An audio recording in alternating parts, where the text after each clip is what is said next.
I solo traveled through 5 cities in Yunnan province, China.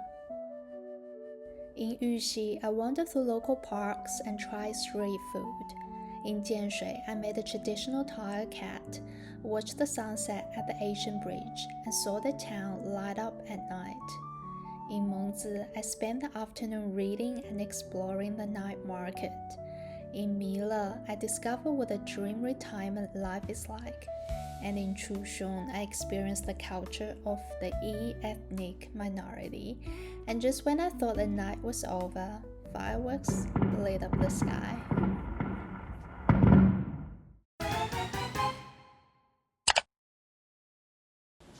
Every city I visited had its own version of rice noodles.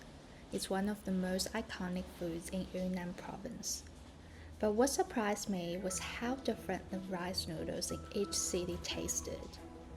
In Yuxi, I tried a refreshing cold rice noodle with a light vinegar flavor. It was simple, tangy, and perfect for a warm afternoon. In Mila, I had a similar cold rice noodle, but somehow the taste was completely different. Mila is also known for its braised chicken rice noodle, a comforting and flavorful local favorite. Jianshui is famous for Caoya rice noodle. Caoya is a unique vegetable that only grows in this region, which makes this dish something you can truly experience there. And in Mengzi, this is where rice noodles are said to have originated. It's known for the famous cross-bridge rice noodles, served with edible chrysanthemum flowers. I even saw the story behind this dish told through traditional paper cut art at the Honghe State Museum. But what surprised me most was trying pineapple braised pork rice noodles. The sweetness of the pineapple blended with the rich, savory roasted pork, a combination I had never imagined before, yet it worked beautifully. Of course, rice noodles aren't the only thing to eat. There are local snacks, milk tea, drinks, and so much more.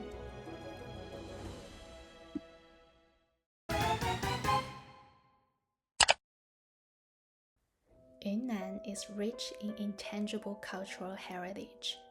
These traditions aren't locked away in museums, they're still part of everyday life. And the best part is, you can experience them yourself. In Jianshui, I spent an afternoon making traditional tile cat. It's a small clay sculpture unique to this region. In the past, people placed them on rooftops as guardians, believing they could protect the home and bring good fortune. With my hands covered in clay, I slowly shaped its body, ears, and expression. The process was slow and grounding. It felt almost meditative. In Mila, I joined the foil burn painting workshop. The process was fascinating. Using an iron and sulfur, heat reacts with the gold foil and the color begins to change. Depending on the temperature and sometimes just a bit of luck, the foil transforms into different shades: soft gold, deep blue, purple. Each piece turns out slightly different. You can't completely control the outcome, and that unpredictability is part of the beauty. It feels less like crafting something and more like watching something slowly reveal itself. Both experiences felt like more than just DIY activities. They are a way to understand the city through its hands, its traditions, and its quiet persistence. And this is only a glimpse. There's still so much intangible cultural heritage waiting to be discovered in Yunnan.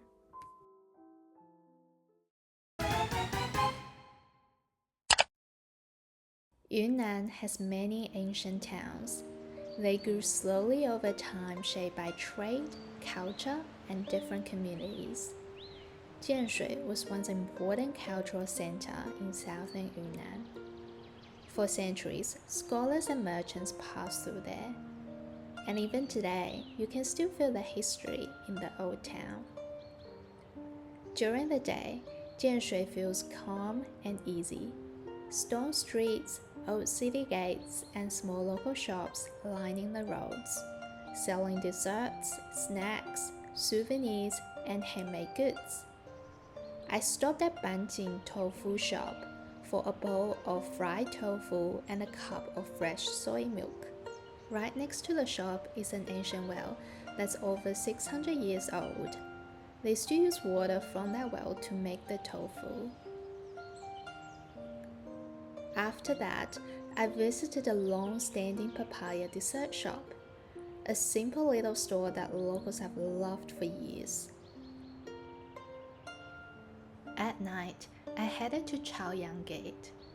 As the sky slowly turned dark, the old city walls began to light up.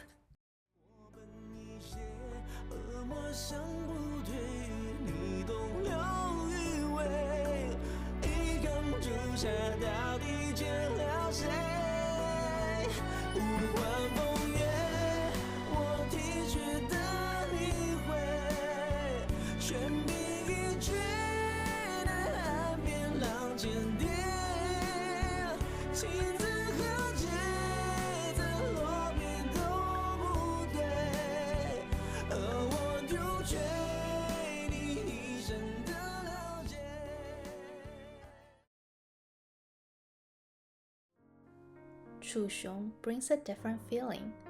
Its ancient town, known as Yiren Ancient Town, is centered around the culture of the Yi ethnic minority. I walked around the streets and tried some local treats.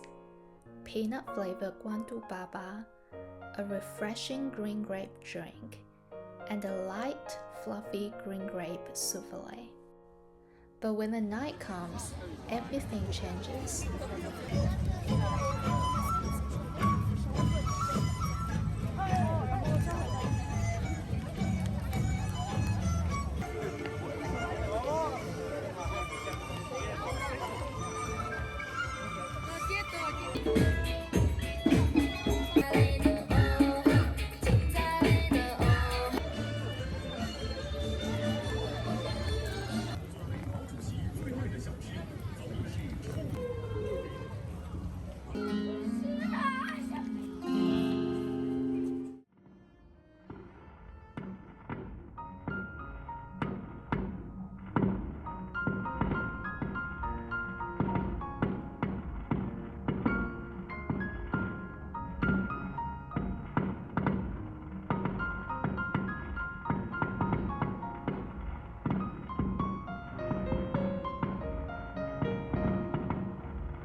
In Jianshui, the Shuanglong Bridge is a must-see at sunset.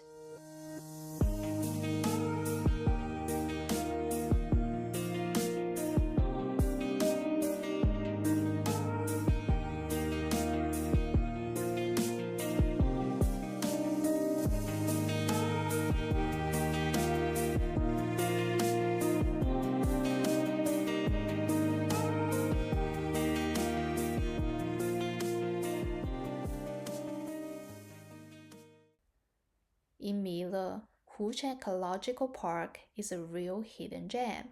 Honestly, it's hard not to imagine retiring here one day.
In Yuxi, Hongtashan, Red Pagoda Hill, and local parks are great ways to experience locals' daily life.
In Chuxiong, the solar calendar park is inspired by the Yi people's ancient solar calendar, which divides a year into 10 months of 36 days each.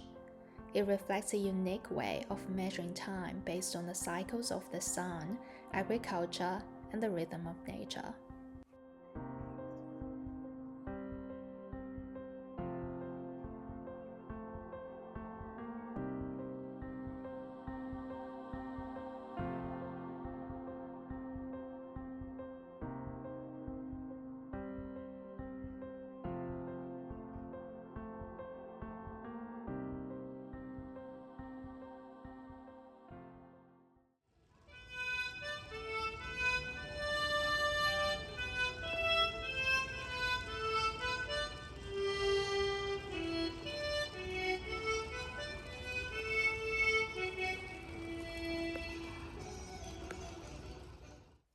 And in Mengzi, South Lake feels gentle and peaceful.